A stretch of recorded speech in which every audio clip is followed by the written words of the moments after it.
Have you ever looked at how SpaceX is trying to catch Super Heavy and Starship with their giant chopstick arms and thought, hey, I want to do that? Well, you're in luck, because with the help of a few mods and copious pressing of the W, A, S, and D keys, you can catch your very own Starship in Kerbal Space Program. I'm going to start by giving a brief tutorial on how to install the necessary mods, mainly Starship Expansion Project and Starship Launch Expansion. Then we'll head out to the launch pad and I'll show you how to do a manual catch of both the booster and ship. So let's get started. Alrighty, so we're going to be starting out here at the handy dandy KSP forums, where you're going to want to be downloading SEP by Akari and SLE by SamCG14. Both mods are available on CCAN, so it should be pretty easy to download, but just to make sure I have all my bases covered, you're going to want to go to GitHub and make sure you get the dev version. I'm not totally sure if you can do this through CCAN, so GitHub, dev version, download both mods, and then we can head over to KSP and I'll show you guys how to get these things configured and flying. Alright, very quick before we start, there is actually these 3 little supplementary mods I'm going to be assuming that you have for this purposes of this tutorial. So that is Hangar Extender Trajectories and Kerbal Engineer Redux. All on CCAN, all in the description below, but I'm going to be referencing these mods in the tutorial, so I'm going to be assuming you have them. So if you don't have them, go get them. Now let's get going. Alright, so here we are in the VAB. We can start by popping open Hangar Extender if you have it. I would highly recommend, because Starship is quite tall and may not necessarily fit in the VAB. But we can open the advanced menu here and select the Starship Expansion Project submenu. And this is going to be all of the parts we need for today's build. Now you can have, you might have access to Mark III, and that is if you have the dev version installed. But we're just going to start with the basics here. Now you can grab any nose cone you want. There's a lot of different versions: expendable, crew, cargo, tanker. I'm just going to grab a pretty standard tanker version here, and you can configure it however you like. And at this point, it's just a matter of putting the puzzle pieces together. So flaps, tank, flaps, engine,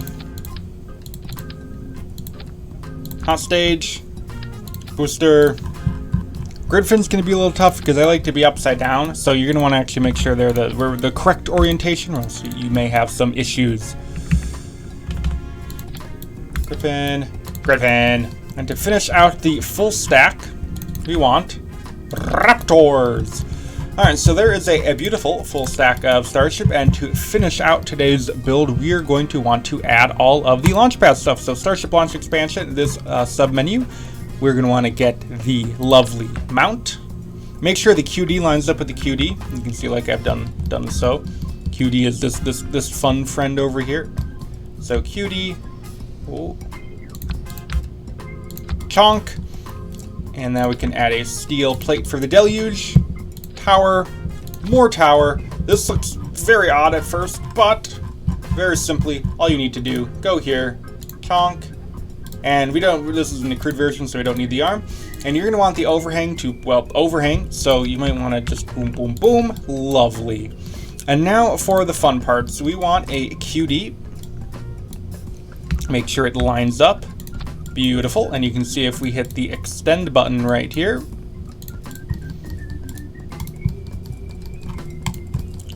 oh, beautiful. And now to top things up, we need our chopsticks. Perhaps the most important part of the tower, if I can get it oriented. Uh-oh, that's upside down. That's the right way. And beautiful. Now, before we take this thing out to the launch pad, I am going to just spend 1 or 2 minutes here showing you guys how to actually operate the chopsticks, because it is a little important. So you can go up and down, of course. You can go left and right, and you can open them and close them.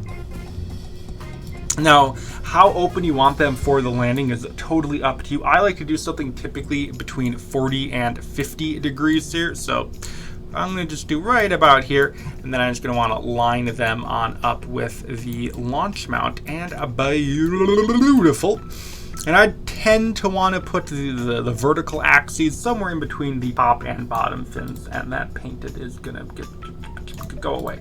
And I've put it too low, too low. Back up we go.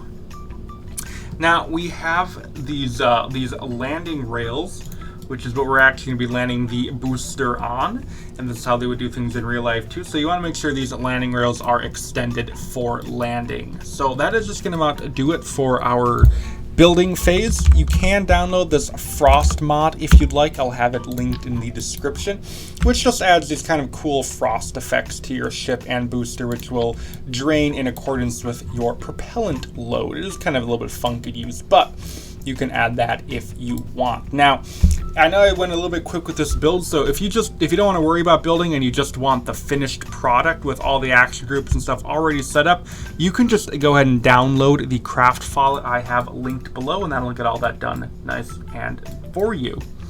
Now, before you launch, I would highly recommend taking the entire stack and moving it all the way over. Because if you launch it like that, because of how wide everything is, it's not going to totally fit on the launch pad, and things can get a little bit tippy, floaty, and just generally weird. So, recommend moving it over there just for ease of use and just so things look nice and pretty. But that's going to do it for our build. Now let's go over out to the actual launch pad, and I'll show you guys how to catch this thing, because that's what you're all here for to begin with. So let's get going. Alrighty, so here we are out on the launch pad with our beautiful Super Heavy and Starship rocket all ready to go here. So I'm going to go ahead and start by activating the Deluge system, and there are a lot of different action groups you can set up to have these cool effects and stuff, but because the focus of today's video is about the catching, I'm not really going to go too deep into it. But here we go, we can get our engines lit and we can get into the air. So, and by the way, sorry if the keyboard clicky sounds get a little bit loud and annoying. I need to upgrade my mic at some point. But anyway, we are in the air, and we all know that a good catch starts with a good launch, right? So just like you need the setup before you can get to the payoff and the appetizer before the entree, you need to remember a good catch starts with a good launch. And what makes a good launch? So for a return to launch site reusable vehicle like this one, a good launch is one that is fast and one that is steep. And obviously, because we're not designing rockets here, we're only flying them right now, we can't really control how fast it goes, but we can control how steep it goes. So I like to fly this thing to basically point my gravity turn to be around 45 degrees by 15 kilometers in altitude. And that I found has given me a good balance of both getting high and also getting fast. And at some point you want to start to make a decision about when you want to be separating your two stages. So obviously the further you go and the faster you go, the less propellant you're going to have to land with, because your boost back burn is going to be costing more delta V. So if this is one of your first attempts, I'd recommend separating the stages a little bit earlier. And if it's, if you're getting more experience, then you can start waiting a little bit. I think somewhere between 800 and 850 meters a second is kind of a good balance area, because you of course want to make sure your ship has enough propellant to get into orbit to, so it can actually get its payload. But there we go. I'm going to go ahead and do our separation here.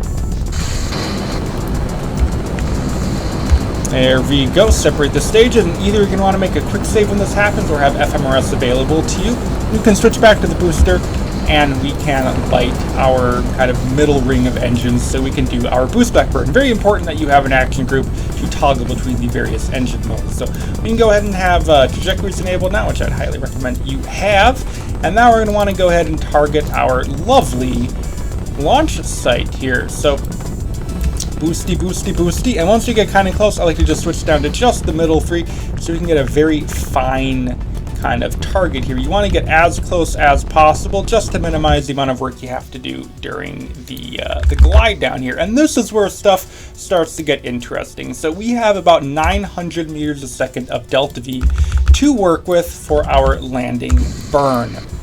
Now that is a fair amount. You can probably do it with as little as probably 500 meters a second. That's if you're like kind of really good at it. But for today's purpose, we're going to have a little bit of extra margin available. And you're going to want to now go ahead and activate your grid fins either through an action group or just by clicking the buttons. And this will give us a lot of control coming on down. So I would recommend having a quick save at some point, maybe around here, just so you can have a point to try again if it doesn't work the first try. And if this is your very first attempt at trying to recover or catch a booster, it is not going to work the first try, or it's not going to be very graceful the first try. Maybe you can get lucky, or maybe you're just that skilled of a pilot. But I'm going to activate our CS to give us a little bit more control authority. And now I'm going to start pointing our booster to try and align this red target point from trajectories with our launch site. So you don't want to actually line it up perfectly. You want to aim for a little bit of an overshoot, because when you do your landing burn, it's actually going to move your trajectory point in a little bit. So you want to target a little bit of overshoot. And something to note here, you can see I'm not doing a giant movement. I'm barely even moving our angle of attack outside of the retrograde velocity vector. So we're not making any giant movements here. And you can see even these just little movements, the red target indicator is starting to move closer and closer to the launch pad. Now, in terms of the landing burn, it's going to depend on how heavy you are and what your TWR is, but I think somewhere between 2.5 and 1.5 kilometers is a good point to start it at here. So we want to get as close as possible. You can see we're aiming for just that little bit of an overshoot as you come through 3 kilometers here, keeping things nice and steady here. There's 2 kilometers, and I'm going to start my landing burn right now. Once you get to about 50 meters a second, I'm going to go ahead and switch down to just the middle engines here for the final landing burn. So there it is, just the middle ones here. And now I'm going to point radial out, and now is where we have to start maneuvering to get in between the chopsticks here. And we want to be very cognizant of our fuel load. We don't want to run out of delta V and fall to the ground. That'd be very bad. Now right click on the chopsticks, and you're going to have to kind of go quick here. So close the arms. Down, down, down. Make sure you're in there, down, and catch. Beautiful. And that was just completely first try for me. So I'm going to do one more booster catch just so we can go over it one more time, just so we can so I can point out maybe a few things that I didn't get to, because things go pretty quick here. So let's do one more, shall we? Alright, so here we are back at our save point, and like I said, we're going to be doing one more catch just so I can go into a little bit more detail about a few things, and also maybe get a little bit more graceful of a landing, because that first one was not the smoothest, a little bit janky. So one thing, I don't know if this is obvious or not, but just in case it isn't, I am going to point it out. You're going to want to make sure your nubby things over here are in like this orientation, because these are the things that actually get caught by the chopsticks. And if you're coming in kind of like this, you know, things aren't going to work out. So important to do that. And it's a bonus if you have the QD lined up correctly. So I've been talking about other things, so we're not being a little more aggressive with our kind of accuracy maneuver here, lineup maneuver, whatever you want to call it, as we come on down. And one thing, if you have, especially if you have the authority limiter turned up on your grid fins, is you may want to consider turning control off on them when you start up your landing burn, just because there could be some oscillations that occur. But that's not just the way I have things set up, not really important for today. Now, you're going to want to be very careful watching your red target area as well as your retrograde indicator, because even any 1/4 of a degree off of retrograde is going to start moving your red target things. So always keep watching things, always keep moving and controlling all the way to the second your landing burn starts, which is going to be right about now. Landing burn, landing burn, landing burn. Now start moving over, getting things lined up for the catch here. Radial out, and now we're going to turn off the ring here, just the middle ring here. And now we can keep pointing radial out and start targeting the inside of the chopstick. So down, down, get that thing open. Okay. We want to look at it from multiple angles here. Close the arms. That's a little bit better. And touchdown! Beautiful! That was a little bit smoother. So there is a beautiful booster catch, and you can see the dubs are resting both on top of the landing rails, just as intended. So that is the booster catch out of the way, which means we can now go on to the admittedly harder part, which is the ship catch. Alrighty, so we are all nicely in orbit here with our Starship. I've skipped the Ascent and the insertion and stuff because that's not relevant for today. So now is the interesting part, and that is ship recovery here. So I do not profess to kind of know how to get these targeting deorbit burns to work perfectly every single time. So this is sometimes just kind of a trial and error type thing. I mean, trajectories can kind of help you, but it's not perfect. So, you know, probably just do a deorbit burn, see how accurate you are relative to the KSC, and then maybe just reload a quick save and try again. I'm going to go ahead and just call it right about there, and we may have to do some tuning later. But we're going to have to start working out the fuel balancing, because right now I have way too much fuel, and this is just not going to work. So first thing you want to do is make sure your header tank is totally topped up. We definitely want that. I wanted to have the lowest fuel priority, so we want everything aside from the header tank to drain first, and then the header tank, because that is going to be important for balancing reasons. And balancing is kind of an art. You got to have a touch to it. It's not going to go perfectly the first try, and it's hard for me to kind of like show you techniques to get it balanced correctly. Just kind of have to keep trying until it works.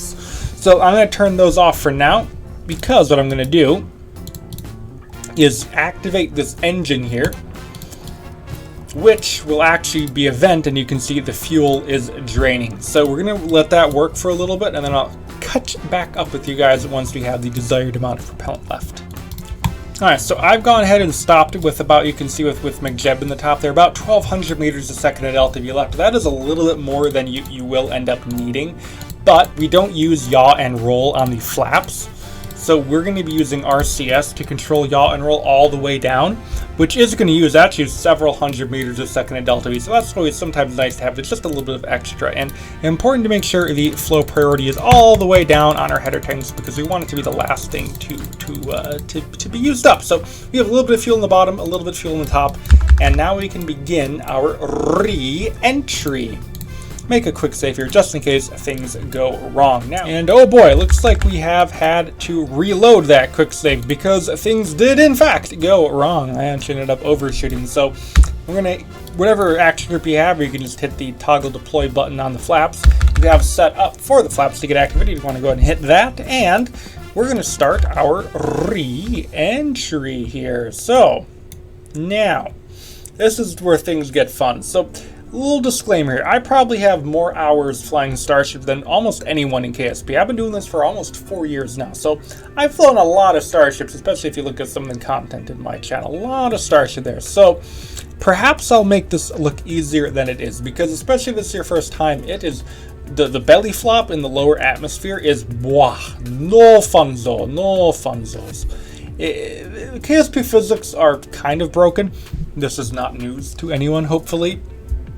But Starship kind of acts like a plane, and when you're trying to belly flop, it's trying to like keep a plane stalled all the way from 30,000 feet to zero. It's not the easiest thing in the world. KSP doesn't quite cooperate all the time, so it will take a little bit of trying, and I'll try and show you some techniques here. It is kind of hard to teach because there's not like rules to follow. You just kind of have to get it to work eventually, and that's just, you know, after enough attempts, you know, you can get it to where, well, it might not be graceful the first few times, it might work, but to get like a nice beautiful clean descent, it is gonna take a nice clean catch too, because the thing really does like to kind of sway back and forth in terms of like the horizontal velocity. So getting something at basically falling straight down on top of a launch pad is not the easiest thing in the world. I've just spent basically the last few minutes hyping up just how hard it is. So I hope I deliver on the kind of final boss of flying rockets in KSP, which is pretty much is. Now,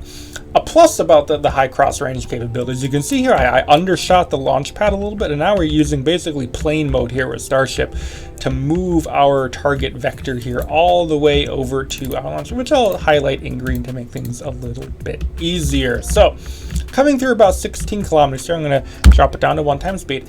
Below 10 is where things start to really get difficult. So get our CS on here, get us a little bit more control. Now, the things you're going to want to be paying attention to are, of course, the red target vector and your horizontal velocity via Kerbal Engineer. Really recommend Kerbal Engineer, So you're going to want to basically keep your eye out here on where the launch pad is. You're going to want to try and stop yourself directly above the launch pad. So you can see about 100 meters a second of horizontal velocity. We're going to want to get that down to pretty much 0. And you can see here our delta V is ticking down. We're using like 1 meter a second per second pretty much. So a lot of delta V expenditure as we descend here through about 12 kilometers in altitude. And you can see as I leveled out there, our horizontal speed went up and our target went way out over the ocean. So before we fly past the target, I'm going to be very aggressive here, pitch up, and bring it back down. And this actually could work out perfectly. If we can just kind of stop the rocket directly over the tower, that would be ideal. So there we go, perfect. Now, you want to use the yaw here, the A key, to line things up. This isn't an ideal angle to be coming at the chopsticks at, because we're going to have to do a little bit of a twist maneuver to get things actually lined up with the flaps. Maybe that's an additional challenge here. We're doing things on hard mode here. So coming through about 4 kilometers now, and what you want to be focusing on at this point is to keep your red target indicator as close as possible to your desired flip location, because we want to, of course, target a little bit before the launch pad for the flip, because there will be translation during the flip because of like how that works. So I'm targeting kind of that little road kind of right on the edge of the launch complex, if you kind of know what I'm talking about. So we're doing all we can to get it there. RCS doing a good job for yaw and roll. We just really need to focus on the pitch here. At 700 meters, going to be letting up 3 engines for the initial flip maneuver, and then dropping down to 2 engines once we have slowed down a little bit here. So coming through about 1 kilometer in altitude now, I'm going to pre-throttle those engines to about 2/3, and we're going to get ready to flip it retrograde here. So under 1 kilometer above the ground, there's 700. 1, 2, 3, tuck in those flips, flip the thing upright. I'm going to go ahead and point retrograde. Beautiful.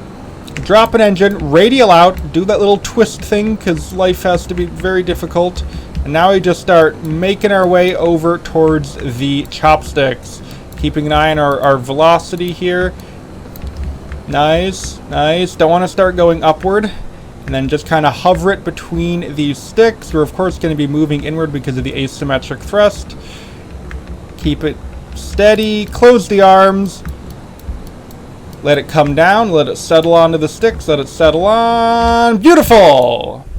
We have made it. That is a successful Starship catch, my friends. That last part, it looks like the tower is starting to cracken out. That sometimes happens. But that last bit after you've done the flip maneuver can take a few tries to get right. You really just have to get a feel for how the asymmetric thrust works. Maybe if it's your first try, using all 3 engines the whole way down might be a little bit easier, but just for realism's sake is why I dropped an engine. But that is a successful catch, and with that, we have demonstrated full recovery of both Starship and Super Heavy. So that is going to do it for today's video. I'd like to say thank you for watching. We'll see you next time. Please rate or comment to this video. Once again, thank you for watching. We'll see you next time. And bye!